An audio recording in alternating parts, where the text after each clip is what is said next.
ഒന്നാം പിണറായി സർക്കാരിന്റെ കാലത്ത് നടന്ന ഒരു വലിയ രാഷ്ട്രീയ വിവാദമായിരുന്നു സ്പ്രിംഗ്ലർ കേസ് എന്നറിയപ്പെടുന്ന ഒരു അമേരിക്കൻ കമ്പനിയുമായി പിണറായി സർക്കാർ ഏർപ്പെട്ടതായിട്ടുള്ള ഒരു ഉടമ്പടി. ആ ഉടമ്പടിയുടെ കാലം എന്ന് പറയുന്നത് 2020 ആ വർഷത്തിന്റെ പ്രത്യേകത ലോകത്തെ ആകെ ഗ്രസിച്ചതായിട്ടുള്ള, അതോടൊപ്പം തന്നെ കേരളത്തെയും വളരെ ഗൗരവമായി ബാധിച്ചതായിട്ടുള്ള കോവിഡ് കാലഘട്ടമാണ്.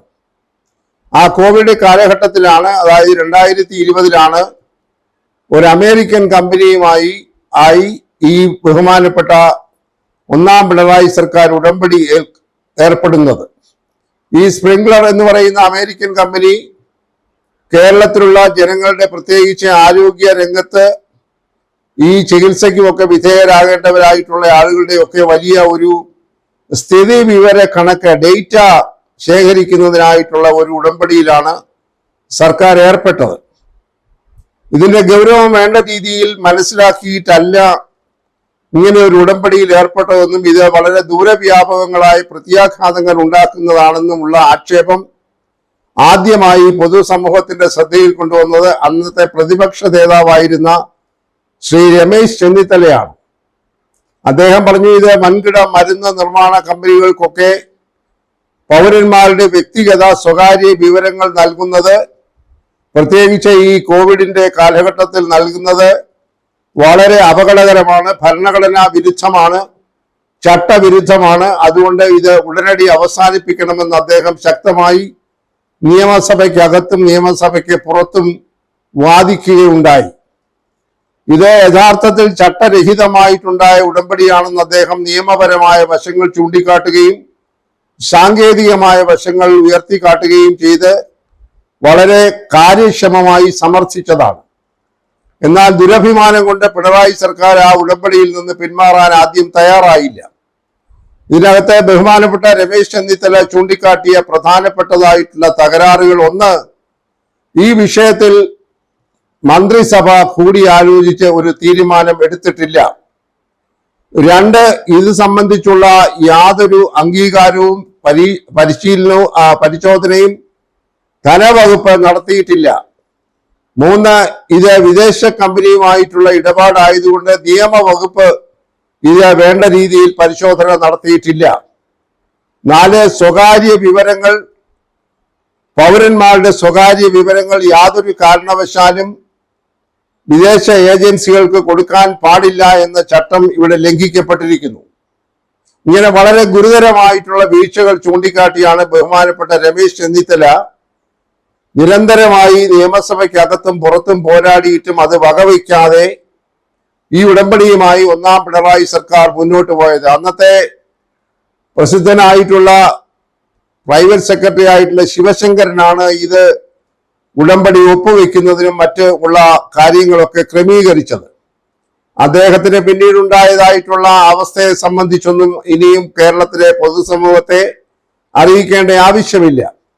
അപ്പോൾ അന്ന് തുടങ്ങിയതായിട്ടുള്ള ഈ ക്രമക്കേടുകളെല്ലാം ഉന്നയിച്ചിട്ടും പിണറായി സർക്കാർ നേരത്തെ പറഞ്ഞതുപോലെ ഈ അമേരിക്കൻ കമ്പനിയുമായിട്ടുള്ള ഉടമ്പടി തുടരുകയും ഇതിൽ സാരമായിട്ടുള്ള പ്രത്യാഘാതങ്ങൾ ഉണ്ടാകുമെന്ന് അറിഞ്ഞിട്ടും അത് അവഗണിച്ച് മുന്നോട്ട് പോവുകയും ചെയ്തപ്പോഴാണ് ബഹുമാനപ്പെട്ട രമേശ് ചെന്നിത്തല ഇത് സംബന്ധിച്ചുള്ള ഒരു കോടതി വ്യവഹാരത്തിന് പോയത്.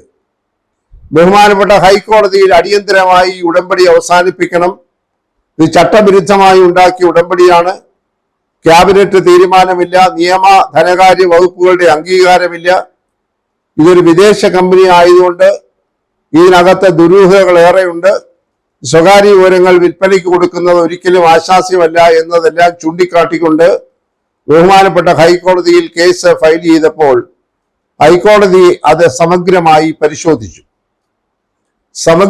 പരിശോധിച്ചപ്പോൾ ബഹുമാനപ്പെട്ട രമേശ് ചെന്നിത്തല ഉന്നയിച്ച ആരോപണങ്ങളെല്ലാം വസ്തുതാപരമാണെന്ന് ബഹുമാനപ്പെട്ട സിംഗിൾ ബെഞ്ച് ഹൈക്കോടതി കണ്ടെത്തുകയും അതുകൊണ്ട് ഇതുമായി മുന്നോട്ട് പോകുന്നത് ആശാസ്യമല്ല എന്ന രീതിയിൽ നിരീക്ഷണങ്ങൾ നടത്തുകയും ചെയ്തു. അങ്ങനെയുള്ള ഒരു സമയത്താണ് യഥാർത്ഥത്തിൽ വീണ്ടും ഈ കേസ് ആ നിരീക്ഷണങ്ങൾ കൊണ്ട് അവസാനിപ്പിക്കാൻ പാടില്ല എന്ന് ബഹുമാനപ്പെട്ട രമേശ് ചെന്നിത്തല കരുതി ഡിവിഷൻ ബെഞ്ചിലേക്ക് അദ്ദേഹം പോയത്. അവിടെ അദ്ദേഹം ആവശ്യപ്പെട്ടത് ഇത് ആരുടെയൊക്കെ സ്ഥിതിവിവര കണക്കുകൾ പുറത്തയച്ചിട്ടുണ്ടോ അവർക്ക് കാര്യമായ നഷ്ടപരിഹാരം നൽകണം എന്നാവശ്യപ്പെട്ടുകൊണ്ടാണ് വീണ്ടും അദ്ദേഹം ഡിവിഷൻ ബെഞ്ചിന്റെ മുൻപിലേക്ക് പോയത്. ആ കേസാണ് ഇപ്പോൾ കഴിഞ്ഞ 28-ാം തീയതി അവസാനിപ്പിച്ചുകൊണ്ട് ഒരു വിധി പുറപ്പെടുവിച്ചത്. അപ്പോൾ നേരത്തെ പുറപ്പെടുവിച്ച സിംഗിൾ ബെഞ്ചിന്റെ വിധി നിലനിൽക്കുമ്പോൾ തന്നെയാണ് ഇപ്പോൾ ഈ കേസ് ഒത്തുതീർപ്പായി കേസ് തീർപ്പ് കൽപ്പിച്ചു എന്ന രീതിയിൽ ഒരു വിധിന്യായം ബഹുമാനപ്പെട്ട ഡിവിഷൻ ബെഞ്ച് കഴിഞ്ഞ 28-ാം തീയതി പുറപ്പെടുവിച്ചു. ആ വിധി യഥാർത്ഥത്തിൽ സ്പ്രിംഗ്ലർ കേസ് അപ്രസക്തമാണ്, അല്ലെങ്കിൽ അത് നിലനിൽക്കുന്നതല്ല എന്ന രീതിയിൽ അല്ല നിരീക്ഷിച്ചുകൊണ്ട് വിധി പുറപ്പെടുവിച്ചത്. ഈ പറയുന്ന കേസ് വളരെ വിവാദമായപ്പോൾ സിംഗിൾ ബെഞ്ചിന്റെ മുൻപിൽ തന്നെ ഈ കേസ് വിവാദമായി നിൽക്കുമ്പോൾ തന്നെ തന്ത്രപരമായി ബഹുമാനപ്പെട്ട പിണറായി ഗവൺമെന്റ് നേതൃത്വത്തിലുള്ള സർക്കാർ ഈ ഉടമ്പടിയിൽ നിന്ന് പിന്മാറി. അപ്പോൾ ഉടമ്പടിയിൽ നിന്ന് പിന്മാറി കഴിയുമ്പോൾ സ്വാഭാവികമായി പിന്നെ തുടർന്ന് ഇത് സംബന്ധിച്ചുള്ള നിരീക്ഷണങ്ങൾക്കോ വിധിക്കോ പ്രസക്തി ഇല്ലാതാകുന്നു എന്ന പശ്ചാത്തലത്തിലാണ് ബഹുമാനപ്പെട്ട ഡിവിഷൻ ബെഞ്ച് ഈ കഴിഞ്ഞ 28-ാം തീയതി ഒരു വിധി പുറപ്പെടുവിച്ചത്. ആ വിധിയെ സംബന്ധിച്ച് മാർക്സിസ്റ്റ് കമ്മ്യൂണിസ്റ്റ് പാർട്ടിയുടെ സെക്രട്ടറിയായ ശ്രീ M.E. ഗോവിന്ദൻ അത് വല്ലാതെ ദുർവ്യാഖ്യാനം ചെയ്തുകൊണ്ട് കേസ് പരാജയപ്പെട്ടു എന്ന രീതിയിൽ ഒരു പ്രചാരണം അഴിച്ചുവിട്ടു. സ്വാഭാവികമായി അവരോടൊപ്പം നിൽക്കുന്നതായിട്ടുള്ള മാധ്യമങ്ങളും സർക്കാരിന്റെ നിയന്ത്രണത്തിലുള്ള പബ്ലിക് റിലേഷൻസ് ഡിപ്പാർട്ട്മെന്റ് തുടങ്ങിയ PR വർക്കിൽ പ്രാവീണ്യമുള്ള ഏജൻസികളും എല്ലാം ചേർന്നുകൊണ്ട് ശ്രീ രമേശ് ചെന്നിത്തല നൽകിയതായിട്ടുള്ള കേസ് തള്ളി എന്ന മട്ടിൽ വ്യാപകമായി പ്രചാരം അഴിച്ചുവിട്ടു. എന്നാൽ യഥാർത്ഥത്തിൽ കേസ് തള്ളിയതല്ല. ബഹുമാനപ്പെട്ട രമേശ് ചെന്നിത്തല ഉന്നയിച്ച ആക്ഷേപങ്ങളെല്ലാം വസ്തുതാപരമായി ശരിയാണ്. ഇതിനകത്തെ ക്യാബിനറ്റിന്റെ തീരുമാനമില്ല, നിയമവകുപ്പിന്റെ അംഗീകാരമില്ല, ധനകാര്യ വകുപ്പിന്റെ അംഗീകാരമില്ല, ഇത് വിദേശ രാജ്യവുമായി ചട്ടരഹിതമായി ഉണ്ടാക്കിയ ഉടമ്പടിയാണ് എന്ന വാദമെല്ലാം ആവർത്തിച്ച് അംഗീകരിച്ചതായി 28-ാം തീയതിത്തെ വിധിന്യായത്തിൽ വളരെ വ്യക്തമായി പറയുന്നുണ്ട്. അതൊക്കെ ബോധപൂർവം മറച്ചു വെച്ചുകൊണ്ട് AKG സെന്ററിൽ നിന്ന് തയ്യാറാക്കി കൊടുത്ത ക്യാപ്സ്യൂളുകൾ വിഴുങ്ങിക്കൊണ്ടാണ് ശ്രീ M.E. ഗോവിന്ദൻ ഈ കേസ് തള്ളിക്കളഞ്ഞു എന്ന മട്ടിൽ പ്രചരിപ്പിക്കുന്നത്.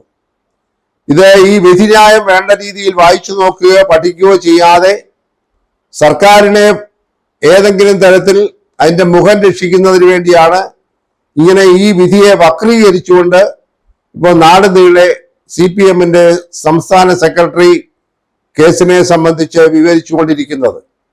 ഇത് കണ്ടപ്പോൾ ബഹുമാനപ്പെട്ട രമേശ് ചെന്നിത്തല ഈ കേരളത്തിലെ മുഴുവൻ മാധ്യമങ്ങളെയും വിളിച്ച് ഈ കോടതി വിധിയുടെ അസൽ പകർപ്പ് അവരുടെ മുൻപിൽ കാട്ടിക്കൊണ്ട് ഈ M.E. ഗോവിന്ദൻ നടത്തുന്ന വക്രീകരണത്തെ പൊളിച്ചു കാണിക്കുകയും അത് ഈ വാർത്താ മാധ്യമങ്ങൾക്ക് ബോധ്യമാവുകയും ചെയ്തു. അതനുസരിച്ച് അവർ ഇപ്പോൾ റിപ്പോർട്ടുകൾ നൽകിക്കൊണ്ടിരിക്കുകയാണ്.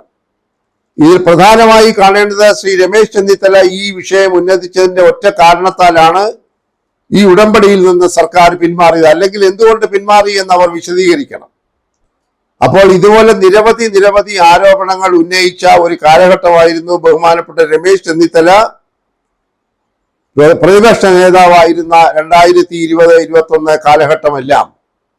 അദ്ദേഹം ഉന്നയിച്ചതായിട്ടുള്ള ആഴക്കടൽ മീൻപിടുത്തം, അതുപോലെ പമ്പാ തീരത്ത് അടിഞ്ഞുകൂടിയതായ വെള്ളപ്പൊക്കത്തിൽ അടിഞ്ഞുകൂടിയതായ മണലിന്റെ വ്യാപാരം, അതുപോലെ നിരവധി ആരോപണങ്ങൾ വസ്തുനിഷ്ഠമായി അദ്ദേഹം രേഖകൾ സമിതം സമർപ്പിക്കുകയും അത് ഈ മാധ്യമങ്ങളും പൊതുസമൂഹവും എല്ലാം നന്നായി മനസ്സിലാക്കുകയും ചെയ്തിട്ടുണ്ട്. ആ ആരോപണങ്ങൾ ഇപ്പോഴും നിലനിൽക്കുകയാണ്. അതിനൊന്നും വ്യക്തമായ മറുപടി പറയാനായി ഈ സർക്കാരിന് സാധിച്ചിട്ടില്ല. ഇതെല്ലാം കൂടെ കണക്കിലെടുക്കുമ്പോഴാണ് ഇപ്പോൾ ഈ സ്പ്രിംഗ്ലർ കേസിൽ വന്ന വിധിയെ വക്രീകരിച്ച് ദുർവ്യാഖ്യാനം ചെയ്ത് അത് ശ്രീ രമേശ് ചെന്നിത്തലയുടെ കേസിന്റെ പരാജയമാണെന്ന മട്ടിൽ ഇത് പ്രചരിപ്പിച്ചുകൊണ്ടിരിക്കുന്നത്. എന്നാൽ അത് യഥാർത്ഥത്തിൽ നിലനിൽക്കുന്ന ഒരു കേസ് തന്നെയായിരുന്നു. ചട്ടലംഘനമുണ്ട്, നടപടിക്രമമുണ്ട്, തെറ്റിയിട്ടുണ്ട്, rules of procedure, secretariat manual, ഇതെല്ലാം ലംഘിച്ചുകൊണ്ടാണ് ഇങ്ങനെ ഒരു ഉടമ്പടി ഉണ്ടായത് എന്ന് ബഹുമാനപ്പെട്ട കോടതി നിരീക്ഷിച്ചിട്ടുണ്ട്. അത് വിധിന്യായത്തിലുണ്ട്. അതെല്ലാം മനസ്സിലാക്കിക്കൊണ്ടാണ് ഇപ്പോൾ കേസ് തള്ളിപ്പോയി അല്ലെങ്കിൽ കേസ് അപ്രസക്തമായി എന്ന മട്ടിൽ ശ്രീ രമേശ് ചെന്നിത്തലയെ വ്യക്തിപരമായി ഉദ്ദേശിച്ചുകൊണ്ട് ദുർവ്യാഖ്യാനം ചെയ്തുകൊണ്ട് പ്രചരണം നടത്തിക്കൊണ്ടിരിക്കുന്നത്. എന്തായാലും കേരളത്തിലെ പരിഷ്കൃത സാക്ഷരതയുള്ള രാഷ്ട്രീയ ബോധമുള്ള സമൂഹം ഇത് മുഴുവൻ നന്നായി മനസ്സിലാക്കിയിട്ടുണ്ട്. ബഹുമാനപ്പെട്ട രമേശ് ചെന്നിത്തലയുടെ ഇത് സംബന്ധിച്ചുള്ള വിധിന്യായം എല്ലാവരെയും കാണിച്ചുകൊണ്ടുള്ള വാർത്താ സമ്മേളനത്തിൽ വളരെ വ്യക്തമായി കോടതി നടത്തിയ നിരീക്ഷണങ്ങൾ പറഞ്ഞിട്ടുണ്ട്. അതായത് ശ്രീ രമേശ് ചെന്നിത്തലയുടെ വാദങ്ങളെല്ലാം സംഗതമാണ്, അടിസ്ഥാനമുള്ളതാണ് എന്ന് ആവർത്തിച്ച് പറയുകയും എന്നാൽ ഈ കേസ് ഈ ഉടമ്പടി റദ്ദാക്കിയത് കൊണ്ടും ഇനിയും ഈ സ്ഥിതിവിവര കണക്കുകളെ സംബന്ധിച്ചുള്ള വിശദാംശങ്ങളുമായി മുന്നോട്ട് പോകില്ല എന്നുള്ളത് കൊണ്ടും യഥാർത്ഥത്തിൽ ബഹുമാനപ്പെട്ട ഡിവിഷൻ ബെഞ്ച്, ഹൈക്കോടതി ഡിവിഷൻ ബെഞ്ച് ഈ കേസ് തീർപ്പ് കൽപ്പിച്ചാണ് അവസാനിപ്പിച്ചിരിക്കുന്നത്. അതുകൊണ്ട് ഇക്കഴിഞ്ഞ 28-ാം തീയതി പുറപ്പെടുവിച്ചതായിട്ടുള്ള വിധി ഒരിക്കലും ഒരു തിരിച്ചടിയല്ല, മറിച്ച് സർക്കാരിന്റെ ഏറ്റവും ഒരു അടി തന്നെയാണ്. കാരണം ചട്ടവിരുദ്ധമായി സർക്കാർ, ഒന്നാം പിണറായി സർക്കാരും രണ്ടാം പിണറായി സർക്കാരും പ്രവർത്തിക്കുന്നു എന്നുള്ളത് അവരുടെ പല നടപടികളിലൂടെ കേരള പൊതുസമൂഹം മനസ്സിലാക്കി കഴിഞ്ഞിരിക്കുന്നു. അതുകൊണ്ട് ഇതിന്റെ പേരിൽ ഈ കേസിനെ വളച്ചൊടിച്ച് എന്തെങ്കിലും മൈലേജ് കിട്ടാമെന്ന് വിചാരിച്ചാൽ അവർക്കത് തിരിച്ചടിയായി തന്നെ തീരും എന്ന കാര്യത്തിൽ യാതൊരു സംശയവുമില്ല. കേസിന്റെ വിധി പഠിച്ചതിന് ശേഷം യഥാർത്ഥത്തിലുള്ള കാര്യങ്ങൾ സത്യസന്ധമായി വെളിപ്പെടുത്താനുള്ള ഒരു ധാർമ്മിക ബോധമെങ്കിലും CPM-ന്റെ സംസ്ഥാന സെക്രട്ടറിക്ക് ഉണ്ടാകണമെന്നാണ് പൊതുസമൂഹം ആഗ്രഹിക്കുന്നത്.